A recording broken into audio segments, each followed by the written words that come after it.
Hello friends, नमस्ते। मैं नरेश आहूजा दिल्ली से माइंड हिप्नोटिज्म चैनल पर आपके साथ हूँ। फ्रेंड्स, आज मेरा दिल कर रहा है कि मैं कह दूँ the whole world is a school, यानी ये जीवन एक बहुत बड़ी पाठशाला है।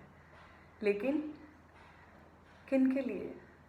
सिर्फ उनके लिए जो इससे कुछ सीखना चाहते हैं, क्योंकि नेचर ने, प्रकृति ने हमें चारों तरफ से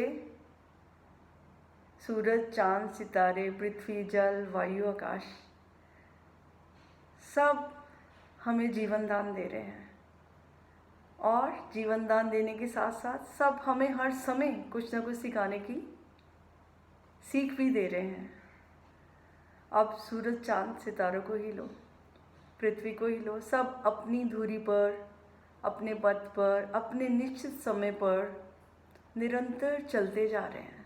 उनका निरंतर चलने जाना मौसम का बदलाव है। उनकी गति से दिन और रात बनते हैं, मौसम बदलते हैं, फिर मौसम अनुसार हम भी बदलते हैं। मौसम अनुसार हमारी दिनचर्या, रहन सहन, फसलों का बोना, काटना सब इन पर ही निर्भर करता है।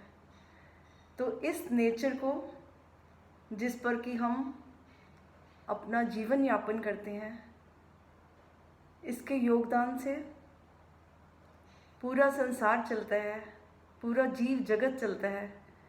तो ऐसी नेचर से, ऐसे सूरज से सीखने के लिए ही शायद हमारे देश में छठ पूजा की जाती है, जिस दिन सूर्य देवता को उनसे ऊर्जा लेने के कारण, जीवन लेने के कारण उनका हृदय से धन्यवाद किया जाता है।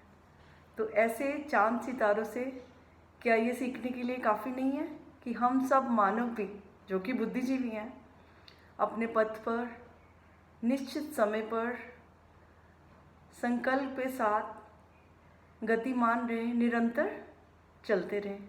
और सूरज की तरह हमें भी अवसर दिया है परमात्मा ने कि हम भी अपनी ऊर्जा को, अपनी शक्ति को जगाएं, ऊर्जावान बने, शक्तिशाली बने और सबके जीवन में सहयोग दे सके।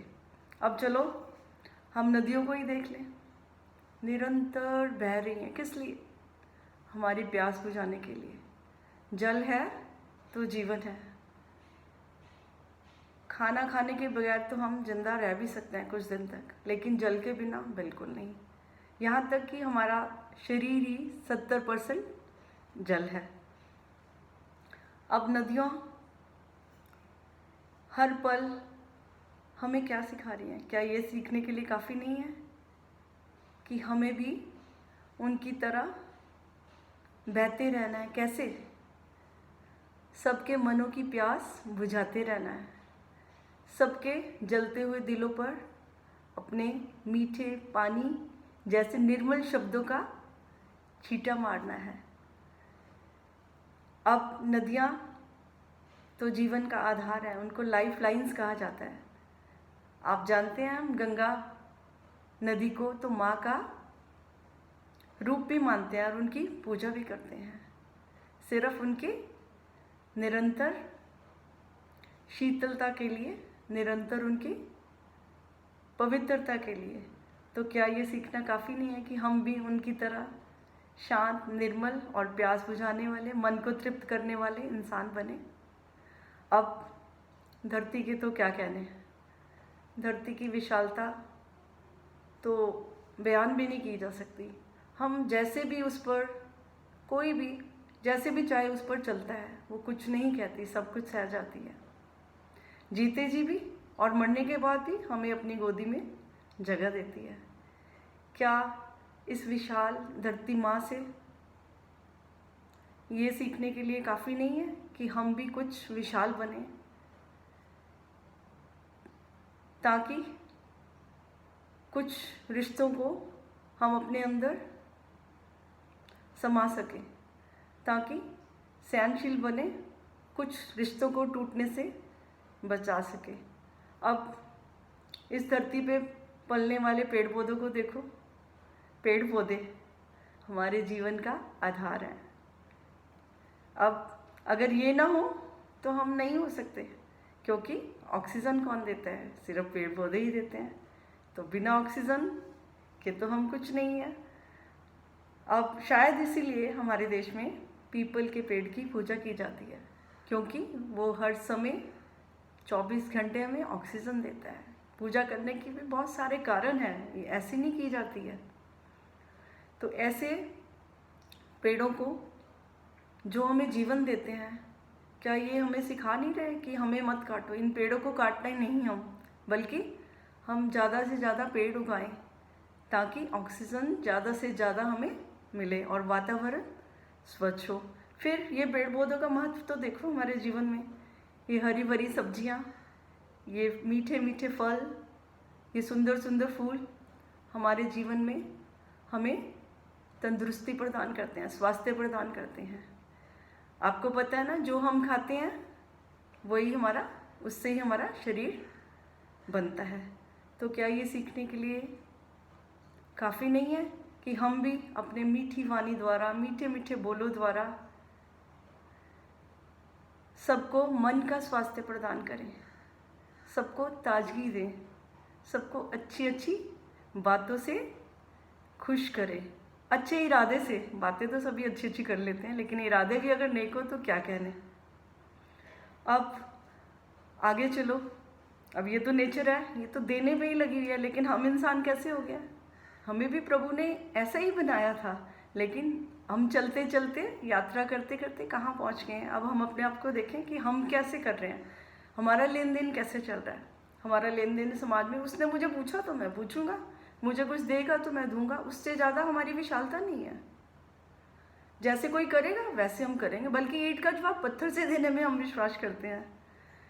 तो ऐसे में हम कैसे इस धरती का सहयोग कर रहे हैं, एक दूसरे का समाज में कैसे सहयोग कर रहे हैं? बिल्कुल नहीं कर रहे।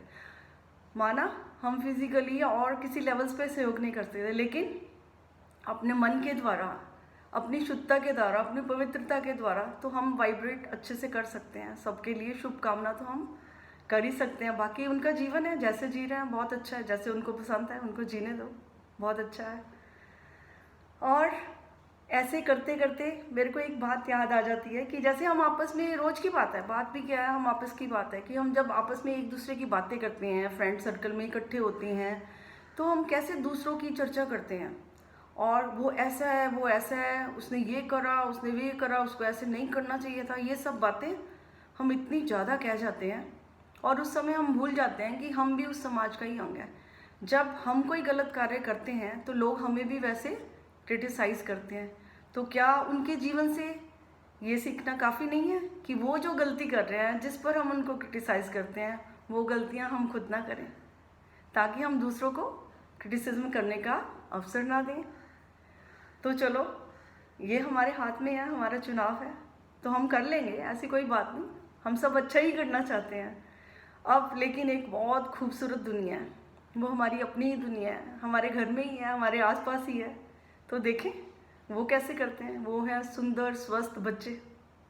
बच्चे क्यों प्यारे लगते हैं? क्योंकि वो बहुत पवित्र हैं, वो बहुत निर्दोष हैं, वो बहुत प्यारे हैं, हंसते हैं, खेलते हैं, उनको फ्यूचर की अपने कोई चिंता नहीं है। तो आप तो यही कहेंगे हाँ हाँ ठीक है, उन्होंने थोड़ा सोचना है ना जीवन के बारे में, हमने सोचना है ना।